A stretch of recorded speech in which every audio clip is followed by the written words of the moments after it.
एक और exciting lesson में आपका फिर से स्वागत है।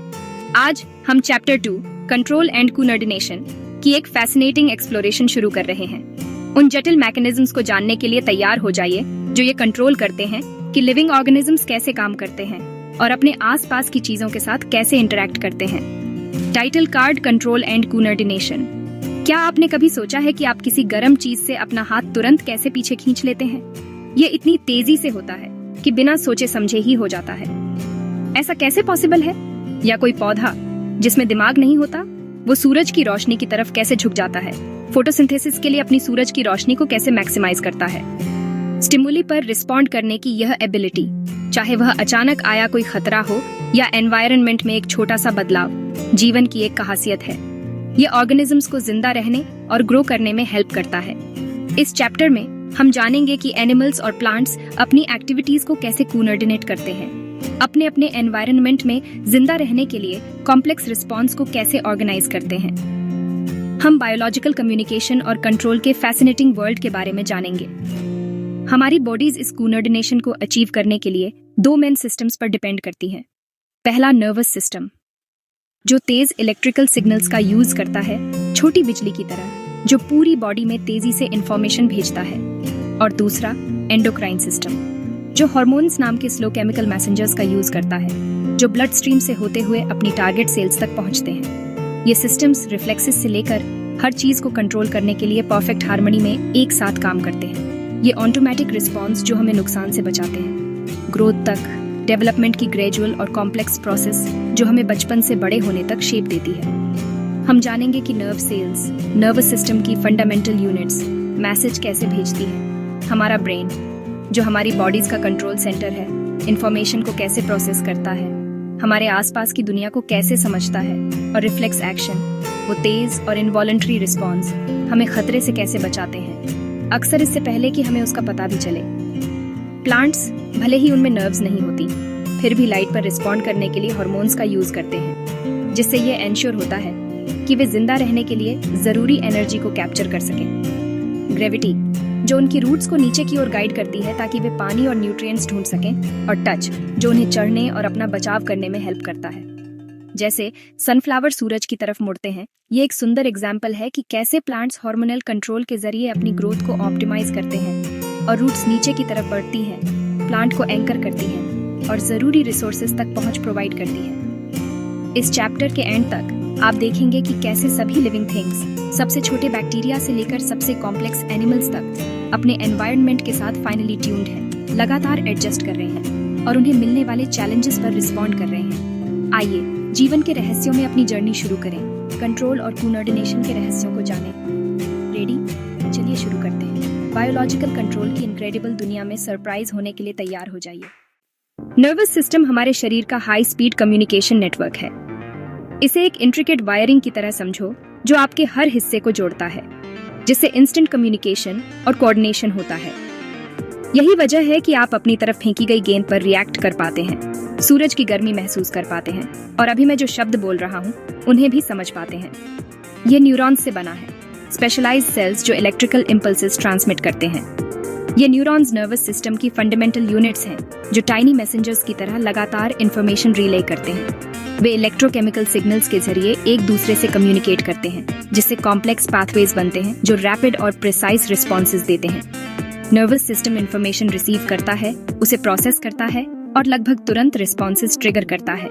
एनवायरनमेंट को सेंस करने से लेकर उस पर रिएक्ट करने तक की यह पूरी प्रक्रिया नर्वस सिस्टम की इनक्रेडिबल स्पीड और एफिशिएंसी की वजह से पलक झपकते ही हो जाती है। Central nervous system, CNS brain spinal cord peripheral nervous system, PNS, जो CNS को बाकी शरीर से जोड़ता है।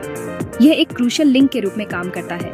यह सुनिश्चित करता है कि सिग्नल्स आपके शरीर के हर कोने तक जा सकें।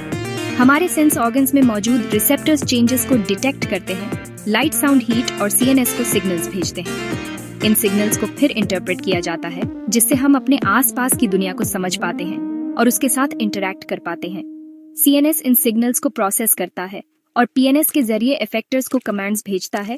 Muscles, gland, sensory nerves CNS तक मैसेजेस ले जाते हैं। मोटर नर्व्स बॉडी तक कमांड्स वापस ले जाते हैं। उदाहरण के लिए, जब आप किसी गर्म चीज को छूते हैं आपकी स्किन में थर्मोसेप्टर्स आपकी स्पाइनल कॉर्ड को एक सिग्नल भेजते हैं जो तुरंत आपकी मसल्स को हाथ हटाने के लिए कहता है। ये रैपिड रिस्पॉन्स हमें सुरक्षित रखता है। ये इस बात का एक प्राइम एग्जाम्पल है कि नर्वस सिस्टम हमें नुकसान से बचाने के लिए कितनी मेहनत करता है। नर्वस सिस्टम की एफिशिएंसी हमें रिएक्ट करने देती है, मूव करने देती है और हर सेकंड अपनी दुनिया के साथ इंटरैक्ट करने देती है। ये एक कांस्टेंट डायनामिक प्रोसेस है जो हमारे एक्सपीरियंसेस को शेप करता है और हमें अपने एनवायरनमेंट को इफेक्टिवली नेविगेट करने देता है। आगे हम न्यूरॉन, बॉडी के मैसेंजर को करीब से देखते हैं।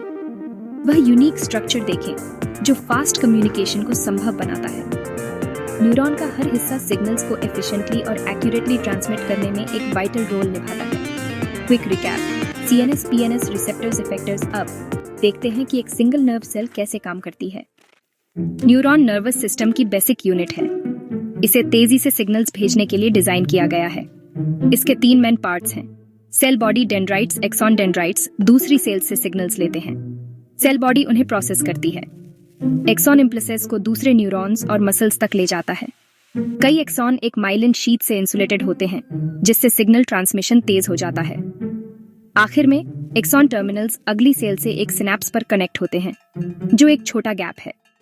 यहाँ न्यूरोट्रांसमीटर नाम के केमिकल सिग्नल को पार कराते हैं जिससे वन वे कम्युनिकेशन पक्का होता है। न्यूरॉन्स का यह नेटवर्क हमारे शरीर को महसूस करने, सोचने और एक्ट करने में हेल्प करता है। अब देखते हैं कि यह सिस्टम हमें रिफ्लेक्सेस से कैसे बचाता है। रिफ्लेक्स एक्शंस बहुत तेज होते हैं, ऑटोमेटिक रिस्पॉन्स होते हैं जो हमें नुकसान से बचाते हैं। जैसे आप किसी गर्म चीज से अपना हाथ तब हटा लेते हैं जब आपको दर्द महसूस भी नहीं होता। रिफ्लेक्स को स्पाइनल कॉर्ड कंट्रोल करती है, ब्रेन नहीं, ताकि वे जल्दी से हों। रिफ्लेक्स का रास्ता रिफ्लेक्स आर्क कहलाता है। Receptor, sensory neuron, spinal cord, motor neuron, effector. ये शॉर्टकट तुरंत एक्शन लेने में मदद करता है, जैसे छींकना या पलक झपकना। एक्शन के बाद ही ब्रेन को पता चलता है कि क्या हुआ। रिफ्लेक्स आर्क जिंदा रहने के लिए बहुत जरूरी हैं, जो तुरंत प्रोटेक्शन देते हैं। अब आइए ब्रेन के बारे में जानते हैं, जो सबका कमांड सेंटर है। Transition to brain diagram.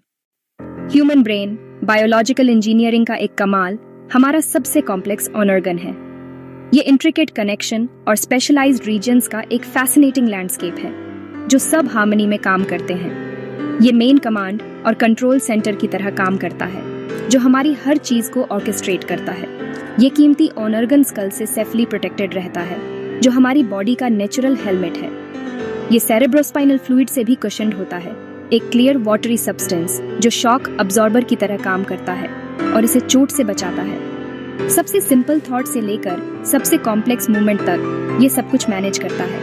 ये हमारी कॉन्शियसनेस, हमारी मेमोरी और हमारी पर्सनैलिटी का सेंटर है।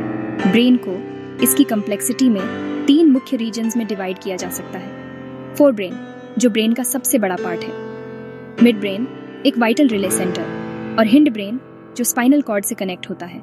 फोरब्रेन और मुख्य रूप से सेरेब्रम अपने इंट्रिकेट फोल्ड्स के साथ higher level thinking, problem solving और रीजनिंग को हैंडल करता है। ये मेमोरी के लिए भी रिस्पॉन्सिबल है, इंफॉर्मेशन को स्टोर और रिट्रीव करता है। और वॉलंटरी एक्शन, वो मूवमेंट जो हम कॉन्शियसली करने का डिसीजन लेते हैं। मिड ब्रेन एक क्रूशियल रोल निभाता है। ये साइट्स के लिए रिफ्लेक्सेस को कंट्रोल करता है और साउंड्स के लिए भी, जैसे अचानक आवाज आने पर अपना सिर मोड़ना, एक क्विक और ऑटोमेटिक रिस्पॉन्स।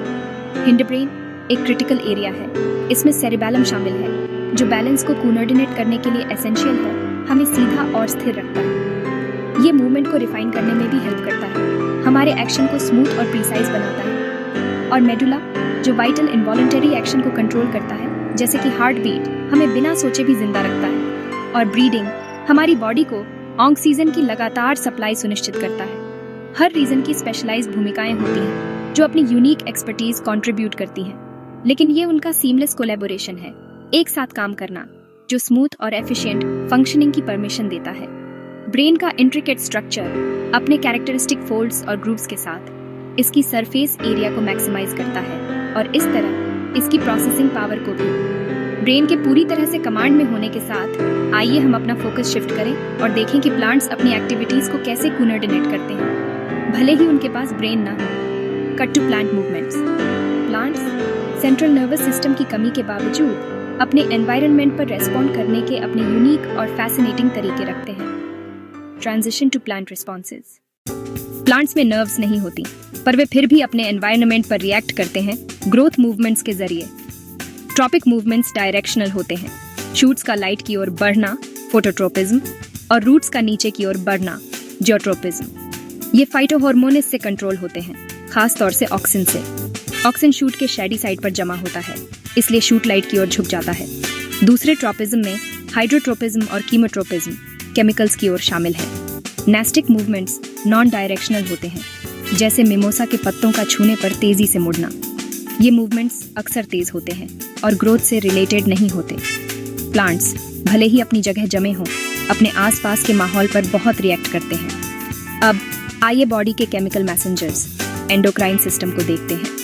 एंडोक्राइन ग्लैंड्स की ओर transition. Hormones long term control में एक जरूरी रोल निभाते हैं। एंडोक्राइन सिस्टम स्लो और लॉन्ग टर्म प्रोसेस को रेगुलेट करता है हार्मोन्स का यूज करके। एंडोक्राइन ग्लैंड्स हार्मोन्स को सीधे ब्लड स्ट्रीम में रिलीज करती हैं, जो स्पेसिफिक ऑर्गन्स को टारगेट करते हैं। पिट्यूटरी ग्लैंड या मास्टर ग्लैंड दूसरी ग्लैंड्स को कंट्रोल करती है और ग्रोथ को। थायराइड ग्लैंड थायरॉक्सिन प्रोड्यूस करती है, जो मेटाबॉलिज्म को रेगुलेट करता है। आयोडीन इसके फंक्शन के लिए जरूरी है।